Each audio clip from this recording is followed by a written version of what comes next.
David Jones. I'm the founder and CEO. If I just left my previous slide. Okay.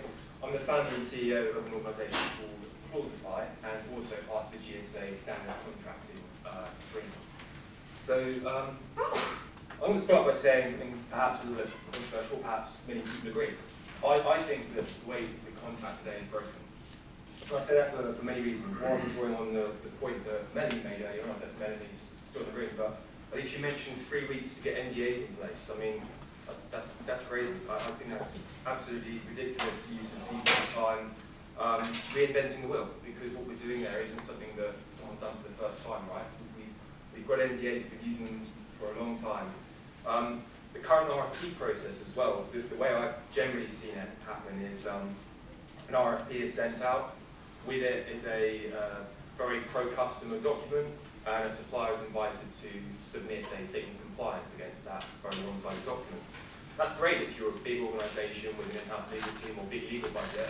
Not so great if you're a small organisation who's weighing up the opportunity cost of bidding for that work, and perhaps a deterrent in bidding for that work. Then there's, of course, the duration of negotiations. I think 3 weeks, 3 months was mentioned before. I've certainly seen contract negotiations take up to a year. And as I said earlier, it's reinventing the wheel. Often gets adversarial in nature. I think there was a comment earlier on about people yelling at each other. I think one of the partners made earlier.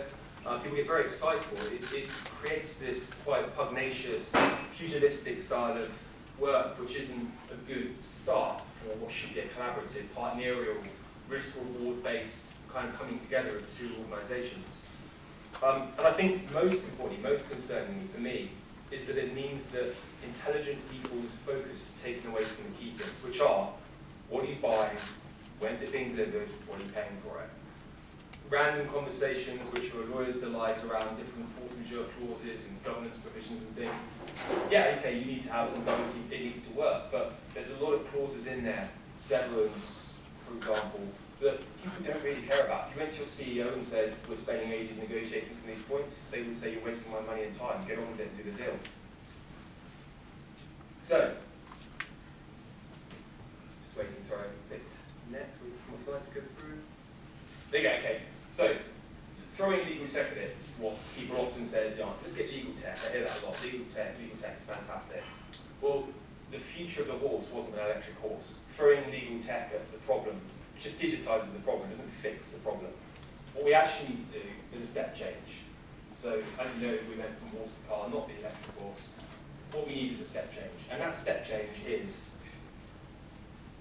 having legal tech combined with a standard document, right? That standard document is the GSA terms. Now, the GSA terms, I'd like to first say some thank yous to some people in the room. So Mark Pritchard over there has been instrumental with Chris Bates and putting together Fit Valerie there as well. We've had people from Mitchell Moores, we've had the World of Commerce and Contracting, a huge bunch of people, and apologies if I'm missing anyone behind the scenes. It has taken over a year, Kerry, I think it was, to put it together. Now, that was very frustrating at times going through it for everyone, but I think it is testament to the fact that this is not an easy undertaking. This is something that is challenging. This is something, there is a reason why people haven't done this before, because it's tough. It's tough to get a landing point that some of the brightest legal minds in the country can agree on. And I think we've done a pretty good job of getting something that's a pretty reasonable document. So, I'm going to start with, I know there was a comment earlier on about people, process, and technology.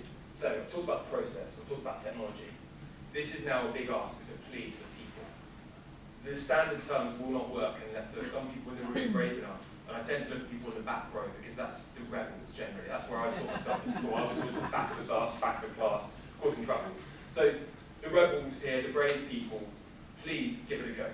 Just forget, you won't get different results following the same process. If you want to get quicker cycle times, better relationships, more focus on the key things that matter, you need to change the way you do things. This is a plea to everyone in the room. Please focus. Please just, if there's one takeaway, give this a go, give standard terms a go, because it's a lot easier starting from somewhere close to the finishing line than starting here, and having all that excitement of getting to the place. You're going to land at the same place anyway, so let's just start nearer to it.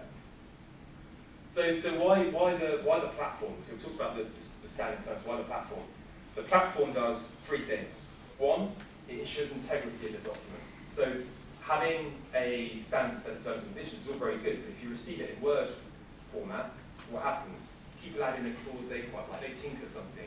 What you get becomes a Frankenstein's monster of what started out as a balanced document, and a bunch of I'd like to have put in there as well. Through the Clausify platform, the document that you get will always be the latest GSA terms, unadulterated, completely clear. You can take confidence that what you're getting is what was originally intended to be the document. Secondly, data. I think a point that Craig made at Membership and a partner chat earlier was about the difficulty of collecting confidential data because an agreement itself is confidential. The way we're going to do it through Clausify is we're going to collect a bunch of data from the platform on an anonymised and aggregate basis so that we have genuine data points from contracts people are actually executing, so we can extract insights and learnings going forward. And finally, the third benefit is it's just easier to use. I've been contracting on my tablet. NDAs I can get done in 5 minutes. It is just so much easier than having a Word document you save locally and you go through the process of going through now. It's a lot easier. We've tried to gamify it and make it a bit more fun as well than the normal contracting process. So that's us, that's about us, and as I said, the final plea is to those people in the room who are rebels, who are brave, who are interested in coming away from the session, making a change. It's a change you can make, and it will save you a lot of time, and hopefully it is more interesting than the process. So thank you very much, everyone.